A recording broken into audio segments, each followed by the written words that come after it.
Hi, my name's Ed Tinker. Today we're going to talk about police lugers, which my friend Dwight Gruber and myself wrote the book Police Lugers.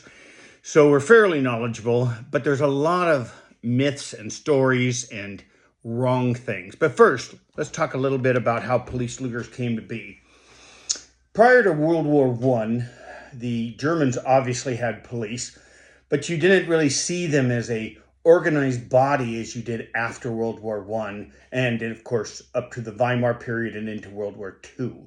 So pretty much you can only really tell what's a military police firearm after the 1918. November 1918 is when the armistice was for World War I. So after World War I, there were literally hundreds of thousands of lugers that were floating around. A large number of them were hidden and on purpose because they were being told that they could only have a 100,000 man army and a 100,000 man police force. So a lot of the police were what we call barrack police. They called barrack police. They were hiding away soldiers, they were hiding away guns, and they probably did do some duties, and there were some riots and there were other stuff, clashes with the communists, which all of this helped Hitler come into power later. But let's talk about police lugers. Now there's different ones, and essentially you've got about 6 different types of police lugers. I'm just grabbing a number out of my head, but let me list off some of them. After World War I, you had these hundreds of thousands of lugers, and they armed the police. Well, the police wanted to show that they were owned by them, and there were rules in World War I to mark the pistols. So during the Weimar period, you'll see them marked for Berlin and all kinds of country cities and such. You'll see where they say Landspolizei, which is like a rural police, and then you'll see the Schutzer police, which I just said that horribly wrong, and they're more like the city police. There are a couple of others, and the marking, there were changes throughout the years. However, when you're talking about lugers that came from World War I, this is an example right here. I know you're not going to be able to see the date, but it's dated 1917, 1920. Now, the 20 is not a date in this instance. They did make brand new lugers in 1920, but the majority, when you see them double dated like this, which is a wrong term because they weren't actually a date from 1920, which sounds confusing, but in 1920, a lot of firearms were being stolen from military armories, police armories, and the government passed a rule that said for them to all weapons to be turned in, which meant that they were paying for these, and they marked them 1920, which is a property marking for the Weimar period. And so the 1917 is the year. This was made by DWM in 1917 for the war effort for the Germans. After World War I, then this was taken into government control, usage. They kept track of it. And so then it was marked 1920. You will see them that'll be marked 1920, 1920. One's a date, one is the governmental marking. I'm having a heck of a time, aren't I? You can look at a gun and you can tell that it's World War I era by the acceptance and proof marks. Now, this is just a little thing, but everybody always says proof marks on the right. And the reality is that the first 3 are acceptance marks, and the final one on the far right is a proof mark. So does a gun like this, did it go through rework? Hard to say. Good chance, I would say yes.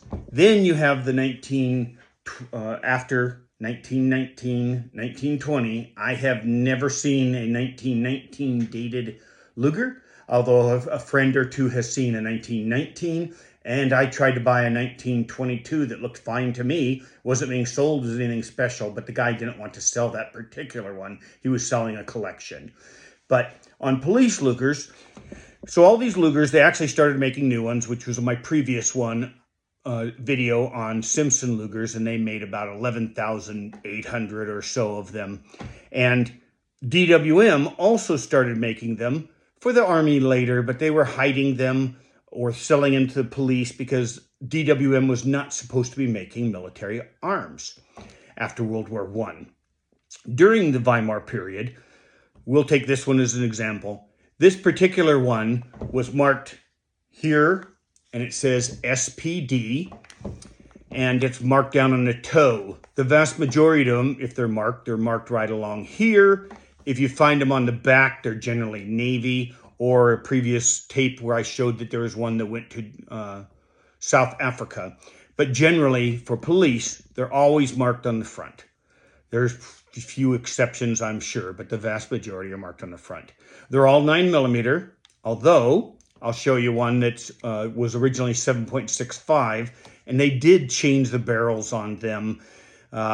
They would send them to the police in 7.65 with or without a barrel. There's a huge discussion about that, but it seems silly to put a barrel on them, but they were sent as guns, and then a 9mm barrel was put on by the technical police, the depot for the police in Berlin. So this one, later on, you can tell that they are a police by the markings on the front grip. And then there's two things. Now this one only has one. This is called a sear safety. It's a little dog leg thing. I'll try to add a picture of one in a little bit. But it's a little dog leg thing, and it was just to try to keep a secondary way of being a safety. Because this, of course, is your primary safety right here. And then they also added a magazine safety, which was not right, or didn't work correctly. Now, both of these safeties, the sear and the magazine safety, and this one does not have a magazine safety, and never did, they were done in the beginning of the 30s. And then by about 1934, the mag safety just had too many problems, and the vast majority are taken out. You will find them with a huge hole in here that was not filled in, or it'll be filled in and you can barely tell, but sometimes the grips will have a little hole right here. Now, the interesting thing about those is that a magazine safety would have required reworking and probably re-blue because of the hot heat in drilling this hole and then taking it out later. But we'll just kind of skip that for right now. And the thing is that there are several different types of police lugers. You've got the World War I's that they just look like a 1917, but then they happen to have a sear safety or a sear and mag safety. I have never seen just a mag safety. They always have a sear safety and a mag safety. However, like this model here, this one has a sear safety and never had a mag safety. Depending on their department, it was there were different groups in Germany, and it wasn't until when the Nazis were taking over that they became much more all of Germany type thing. Read up on it, you'll find out. So this one has a sear safety, no mag safety. This one has two matching magazines. This serial number is 724, no suffix underneath. This one is original wood, and it says 724-1. This one is aluminum, and they started making aluminum in 1925, 1926 for Simpson. And after 1926, the DWM started using them, and they used up wood until they had no more. This one is 724-2 in the police style. And a police style means what? It means that for an army, this would be blank with a serial number on it, but nothing else except maybe an acceptance mark. For the police, there was a 1 or a 2. For an army one, it was blank, and then for a cross on it, a plus sign. That plus sign meant it was a second firearm. This one has you can see because it has a white, it's SPBN. And that one, so it's got a unit marking on it. It's got a sear safety. And up here, this says 7.65 and it's crossed out. You see these every now and then, but they're fairly rare, and it's why I bought it from a friend of mine. And after I bought it from his widow. This one was originally in 7.65 and then was turned into 9mm.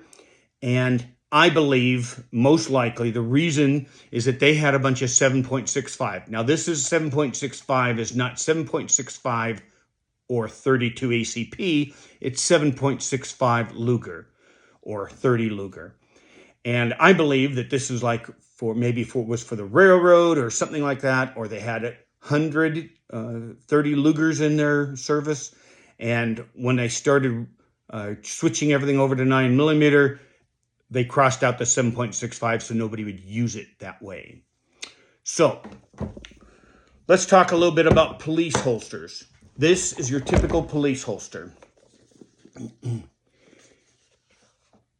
It's all completely the same except that the strap goes up and an Army one goes down from the left, right to left. So it crosses down here. Now this one has the 1934 modification that has a cleaning rod for it. But the easiest way to tell for a holster, this is an Army holster, this is a police holster. This is an Army holster from the World War I time period. Now, I don't know if you can see it, but the magazine holder, the magazine pouch, is actually attached to the side. So you can see where the leather ends. The 1926 and later, you will see them, and they look like this. And the leather goes all the way across, and then the magazine pouch attaches right to it. Probably a lot more secure, doesn't move around as much.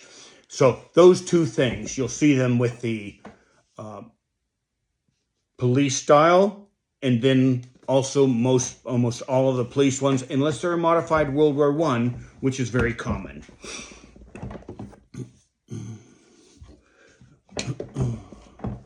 What was I going to talk about on the police guns? I think that's all. And I'll try to